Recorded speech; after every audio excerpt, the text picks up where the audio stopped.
Whenever I'm asked what my favorite Call of Duty is, it is hard to pick just one. There are several that stick out to me, such as Call of Duty 4, Modern Warfare 2, and Black Ops 1 and 2.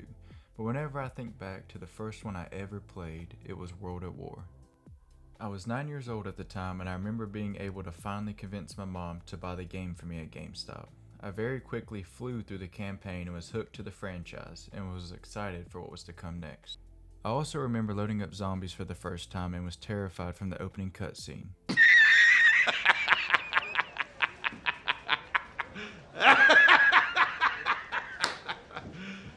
You serious? This game is nostalgic to me, reminding me of the early days of Call of Duty. I wanted to revisit this game with an added twist. I wanted to go for two of the hardest achievements in this game, the Kamikaze and Throw 6.5 achievements. I wouldn't be doing these separately though. Oh no, I was going to combine them. What this means is I would have to beat any campaign mission without shooting a bullet and not dying. And of course we will be on veteran difficulty to make this extra difficult. Alright, let's hop into the challenge. Regarding which mission I was going to choose, I only had one option, the Semper Fi mission. Starting this mission, you are Private Miller, who has been captured by the Japanese, along with Private Powell. From now on, you're Gomer Pyle!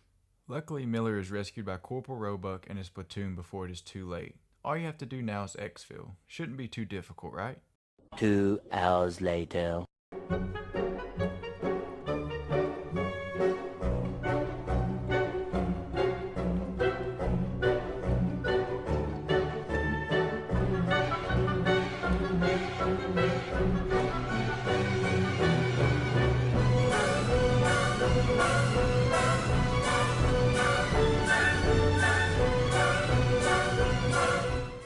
Oh, brother, this guy stinks!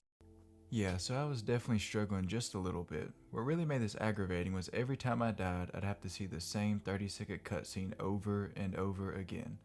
But I was willing to be persistent and keep trying as long as it takes. The beginning of this mission I had down pat pretty much. Throw a couple grenades, taking out enemies when I can, and slowly creeping my way forward, making my platoon do most of the work. We then make our way to the docks to watch Private Ryan get burnt to a crisp and take out the enemies in this area while running over corpses to keep my grenades full. I finally figured out a solid way to take out the MG in the next area. Originally I tried to Tom Nady a grenade in the MG's building, and here's a fast forward of my horrendous accuracy.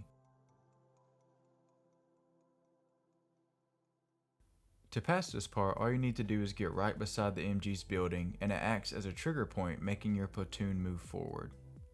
After this, we make our way up the hillside while one of our teammates runs into an obvious trap, and we just run away and let the platoon do the work. That day, for no particular reason, I decided to go for a little run. We then continue along after our little run and defend other squadrons who are storming the beaches. Here, all we need to do is throw some grenades and wait it out until we can move to the last stretch of this mission. We make our way into an open field with fallen enemies everywhere. Say, hold up. Wait a minute, something ain't right. We then get blinded by the longest and brightest flare I've ever seen. After this, we get absolutely bombarded with grenades and enemies at every corner. This last portion would prove to be the hardest area for this run, for if I die once, it's right back to the dreaded cutscene again with Private Powell. From now on, you're Gomer Pyle! For this part, I found it best to move from cover to cover, throwing grenades when I could. Following this, we were in the home stretch. You just need to stab this oil can on the back of this truck to break through the barricade down below. Originally, I tried to follow the truck as it went down to avoid gunfire and hopefully be able to sneak my way into the bunker, but this was a horrible idea because I would get grenade spam from behind cover. The best strategy I came up for this part was just to hang back and wait for the objective to change to going into the bunker. Once this appeared, I would rush down at the bunker doors and wait to get in. Right here, I thought I was about to die with the grenade right at the door and they hadn't even opened it yet. I was about to lose it if this happened. After you set the charges, you book your way to the boat to get exfilled. And that's finally it with this mission. This was definitely a lot harder than I expected it to be. I knew the grenade spam and broken AI in this game could be horrendous, but I definitely underestimated it a little bit.